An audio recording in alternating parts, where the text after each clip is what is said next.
So I'm not going to lie to you guys, I kind of wish that Shohei Ohtani was still in a pretend airplane 40,000 feet in the air on his way to Toronto, because at least that gave us something to talk about. It's been boring the last 48 to 72 hours. Now, thankfully, the Atlanta Braves have swooped in with another trade. The Diamondbacks, they are having an off season, and the Blue Jays, we have to talk about them as well, along with Vladimir Guerrero Jr., because he suddenly is in the best shape of his entire life. Now, before we do all of that, I do want to give a quick happy birthday to Ronald Acuna Jr., not because he's going to see this, he has no idea who I am, but I want to make sure you guys know that Ronald Acuna Jr. is one of 3 players ever in the history of baseball, by the time he turned 26 years old, to have 160 home runs and 150 home runs.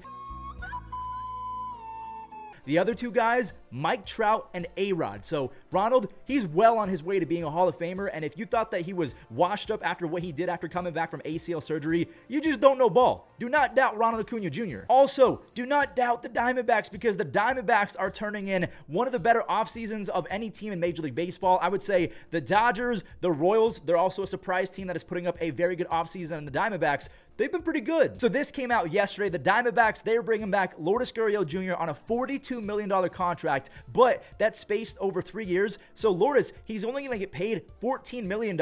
I have no idea why other teams in Major League Baseball did not think about maybe prying Lourdes away, because that's fairly cheap for a guy who was not only very productive in the regular season, but he was insane in the playoffs. Just ask a Dodgers fan or a Rangers fan. Lourdes Gurriel Jr., he's really good. Now, if you guys take a look at this tweet from Jeff Passan, the Diamondbacks are actually top 3 right now in offseason spending. Now, obviously, the Dodgers are kind of skewing this because they gave Shohei Ohtani almost $1 billion. The Phillies are at number 2 because of a few other contracts, along with the Aaron Nola contract. The Diamondbacks, they're at $122 million spent, and then the Royals are at $105, just below the Giants. If you guys don't remember, they gave Jung Ho Lee a $113 million contract, but I bring this up because the Diamondbacks are not going to be staying at $122 million.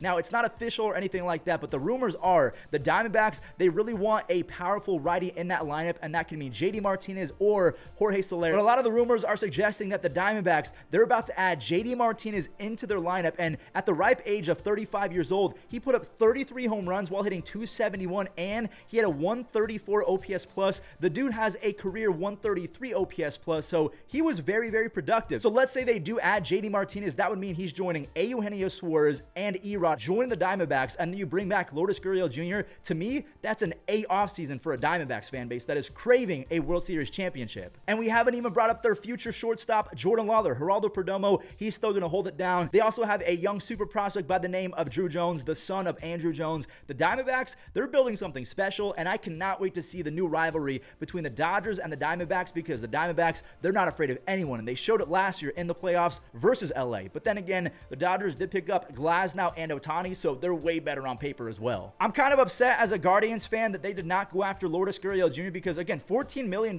is very affordable. And by the way, Lourdes, he's not known for his defense. His defense improved vastly in 2023. We saw it in the playoffs as well. I like Lourdes Gurriel Jr. He's good. Now let's go ahead and talk about the most bored team in Major League Baseball. The Atlanta Braves have made yet another weird trade where they traded for someone, but they didn't keep them past like 24 to 48 hours. So they traded for Jared Kelenic and Marco Gonzales. They kept Kelenic, but they traded Marco to the Pirates. They also traded for Evan White. I don't know if it was in the same trade, but they traded him to the Angels. They just traded for Matt Carpenter from the Padres, and they released Matt Carpenter on Monday. So he was traded on Friday. He was released today. I don't know if that spells the end of Matt Carpenter's career, but someone needs to do a full mini documentary on the rise and fall and rise again and fall again of Matt Carpenter. Foolish Baseball, Jolly Olive, I'm calling you out. We got to see that video. And I say that because from 2012 to 2018, Matt Carpenter in over 1,000 games played had a combined .275 batting average with a 131 OPS plus. Then he fell off in 2019. He got even worse with a 79 OPS plus in 2020. Then in 2021, he was maybe the worst hitter in baseball with a 63 OPS plus. The Yankees, they take a flyer, and the dude popped off for 15 home runs in 47 games with a 216 OPS plus.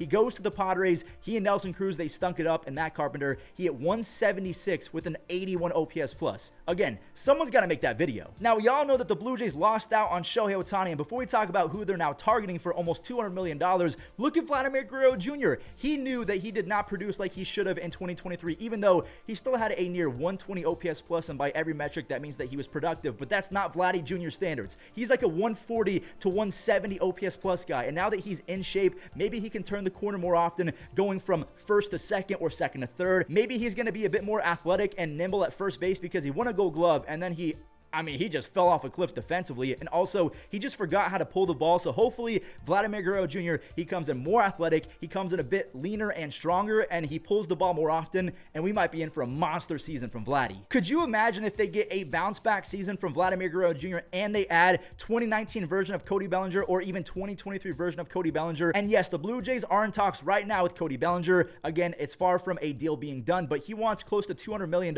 and I prepared for this video yesterday. I put out a poll in the community tab. I asked the question if Bellinger deserves $200 million, or is it too risky to give him that much? And a lot of you guys, a lot of you said that it's way too risky, and I understand where you're coming from, but to me, Cody Bellinger, from his rookie season to 2020, put up a combined 140 OPS plus with a Gold Glove, an MVP, and a Rookie of the Year. This is pretty much the first time he's allowed to be a free agent, and just because he had a down 2020, he had a 44 OPS plus, then he had an 81 OPS plus in 2022. So again, the peaks of Cody Bellinger are MVP, and the valleys are he's one of the worst players in baseball offensively. Defensively, he's always going to be a stud. And one of the things you have to remember with Bellinger, context matters. He had a shoulder injury, a full-blown dislocated shoulder injury back in the playoffs. He was finally healthy in 2023. The dude turned in a 26 home run, 20 stolen base season with a 133 OPS plus. And the craziest part about 2023 Cody Bellinger, you might not even believe me, the dude hit 337 versus lefties. He almost hit 340 versus southpaws. That is nutty. So not only are the Blue Jays interested in Cody Bellinger, they really want to try and pick up Jonathan India in a trade, but I'm going to go ahead and say this, and if you're a Blue Jays fan, I feel like you might be in agreement with me. I would rather have Cavan Biggio now that he's about to be healthy as well. He's going to have a full offseason to get right, and I'm not going to be trading some of my best prospects for Jonathan India, who is a bit better offensively than Cavan Biggio, but Cavan Biggio, he's by far the better defender. Like Jonathan India, you guys might not believe me. If you look at the stats, though, he is a terrible defender. He should be a DH. He's that bad at it. But hey, maybe the Blue Jays want to build a full-blown juggernaut offense, and yes, Jonathan India over Cavan Biggio might make sense, but also David Schneider, he showed some promise before he fell off to end the season. But if I'm a Blue Jays fan, yes, I want Cody Bellinger at like 180, maybe $175 million, and I don't want Jonathan India, but that's just me. I'm not a Blue Jays fan. What do you guys think? So before we end the recap, I want you guys to let me know who is the next big fish that is going to sign. Is it someone like Blake Snell? What if he goes to Arizona and he actually completes an A-plus offseason for the Diamondbacks? We have Montgomery, Yamamoto. He's had a couple meetings with the Yankees. He requested a second meeting with the Yankees, and that's because it's going so well with the Mets. It's kind of between the Mets, the Yankees, and the Phillies. Where's he going to go? But that does it for today's recap. If you watched all the way until the end, I just want to say thank you for your support. I really appreciate it. If you guys enjoyed, leave a like, subscribe if you're brand new, and I'll catch you in the next recap.